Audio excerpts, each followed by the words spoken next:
Unajua mimi niliambia wasee that Marion ni mdemu wa hookup na watu wakanitukana sana. Una understand?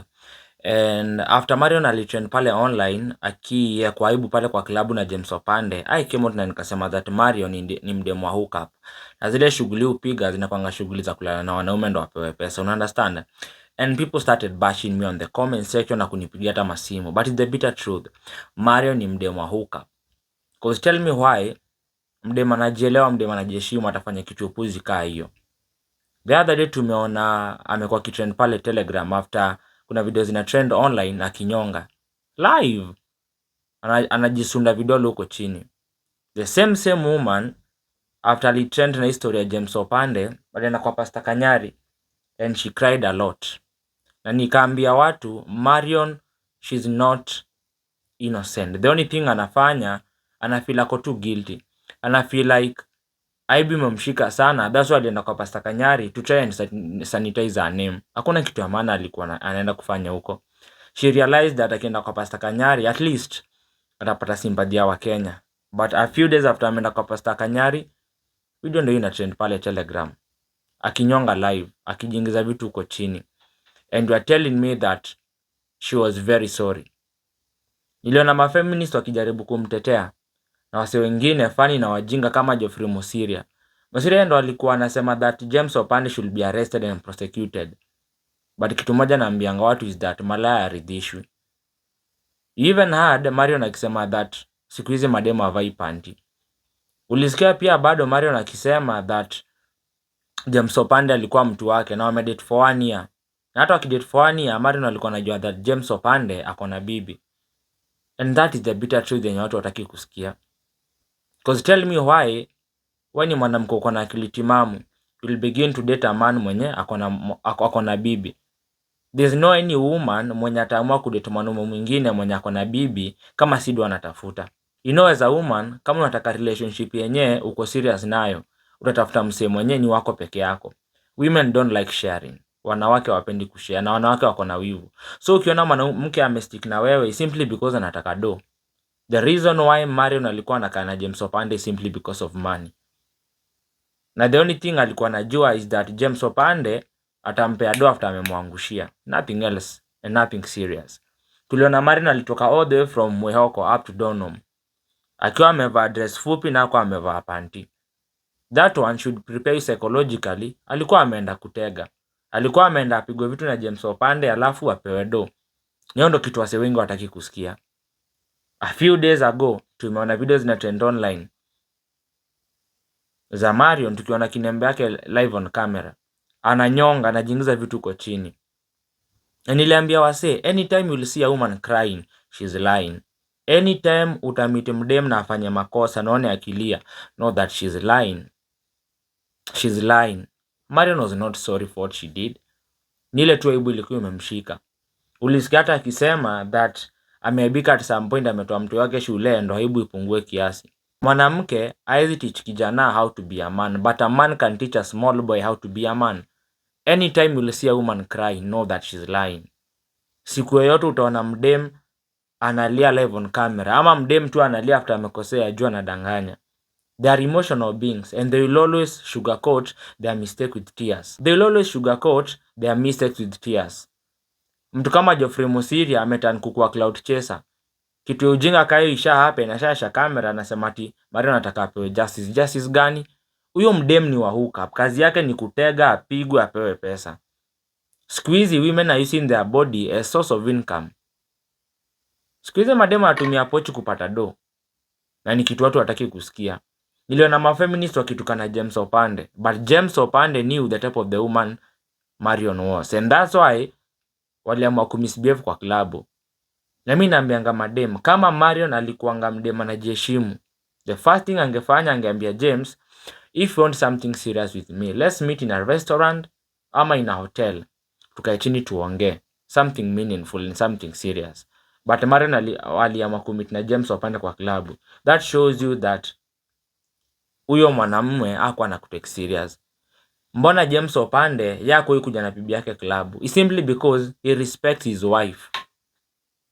I mean, naambianga madem, wanaume wanaweza piga sherehe na wewe, but when they choose to marry, they will marry character. they'll marry character. Na hiyo ndo kitu yenye mademo atakangi kusikia. Men will always marry character, not beauty.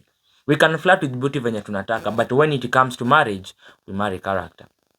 Videos zina trend kule Telegram vibaya sana. Sasa hata sijui Marion anataka kichwa wapi. Simply because God ameamua kuonesha Wakenya Marion ni nani. Mimi niliambia wase it won't take long before you know the true colors of this young girl.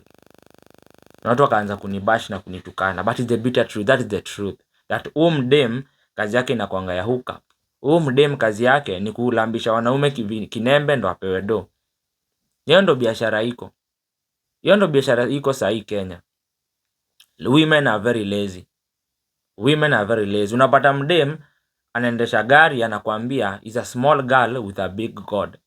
That big god ni mbaba. Si ati ni Mungu, ni mubaba. That's why you'll meet a lady who will be very comfortable to date an old man provided anampea pesa. Enda hizo club zote za Nairobi. Number 1, enda Quivalonge, enda Abanos, enda Al Capone. Zote hata uko pare, you'll meet the highest percentage ya wasee kwa hiyo club ni old men na wasichana wadogo. Simply because mademo wanataka pesa. Anajua wanaume wako na pesa ya kutumia vibaya, wanakuja na mwagia mademo anawapiga vitu. Mwanaume anaenda kwa nyumba na kwa frustrated na bibi yake, anasema acha niende kwa club, sitakosa mademo 2 ama 3. Mwanaume anakuwa mwagia pesa, anakupiga miti. Ya wewe mdemo ni mjinga ujui, unaweza dozinua mwanaume na kuachia magonjwa ama akupea mimba. Ushaguzishwa ndo alafu jamaa atakuacha hivyo. Na saa zile mwanaume atachange, atakuwa anapeana story yako kama ushuhuda. Ati kuna time nilikuwa napenda madem, nilikuwa na piga sherehe na wao. Sasa hizo ya move on. Life umeacha hapa na kitu chako ama ukimwi ukistruggle. You have seen a lot of stories. There is no any person who end up vizuri kwa life juu ya kutega. There's no one. There's no one. Now tell me, video za Marion kwa klabu zimetrend online. Video zake ya kinyonga zimetrend online. Na kuna mtu kijana, mtu kijana ataambia watu nini? If Marion mimi angekuwa mama yangu, singeitamani watu wajue Marion ni mamangu. Because I'll be ashamed, nitaongelea vibaya hata shule. That's why I always tell men, look the type of the women you get kids with. Jua hao wanawake wanaweza fanya mtu wako akuwe mtu mbaya sana.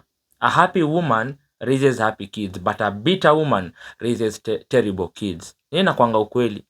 Anytime utaona mwanamke mwenye ako bitter na ako sad, wao raise watoto wenye ako terrible. But anytime you'll meet a woman who is very happy, jovial, focused and disciplined, they'll always raise wonderful kids. Sahi Marion sijua ataweka kichwa wapi. After story yote imetrend, niliona Geoffrey Mosiria aliamua kudelete video zote zenye alikuwa amepost na Marion pale TikTok. Simply because si wanaume tulimwambia eti unafanya ni upuzi. Geoffrey Mosiria hata si mfanyikazi wa serikali, he likes content creation. Anapenda tu kutrend na kugain mileage online. The same applies na Pastor Kanyari, your controversial pastor. Aliita Marion kwa kanisa yake ndo at least hata yeye aendelee kutrend. Hakuna kitu ya maana alifanya hapo. Na nikaambia wase, after Marion alitrend online, alifanya interview na Tumbili na akamwambia ule chali alikuwa ananilipia nyumba ashanitoka. Tumbili akamuuliza, ni chali yako? Hapana, it's just a guy who used to support me. Na nikauliza wase, ni mwanaume mgani atakulipia nyumba na akose kupata anything in return? It means that unampea pochi la biashara anapiga. Na hizo video mnaona pale online. Either mdem ako Dubai, ako Diani na amevaa tu lingerie ama tu bikini. Hizo video zinakuangaza wababa. Mbona mjawahi ona wale watu wamewapeleka huko? And that's when naambianga madem, if you are truly genuine, you are living your good life, show us ule msa amekupeleka huko. But simply because ni mbabu huwezi tuonesha. Angalia wa socialite wote pale online. Mdema akienda Diani ama aende Dubai hata aende majuu, haizi post ule msa amempeleka ule ama ule msa yako naye. Ndo huwa anajipost simply because kazi yao ni kutega. Kazi yao ni kutega. Marion ni mdemu wa hookup. She's just a bare minimum woman. Ni mdemu ajielewi, ni mdemu hata ajui what life holds for her at the moment.